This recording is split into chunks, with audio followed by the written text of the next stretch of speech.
Hello everyone. Welcome back my YouTube channel AVAWA.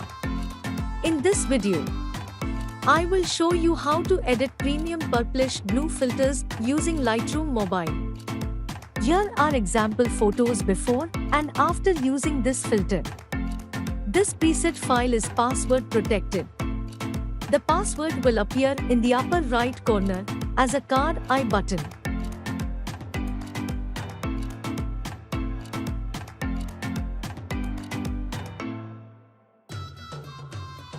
Let's get started.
Our photo editing has finally been completed in Lightroom Mobile.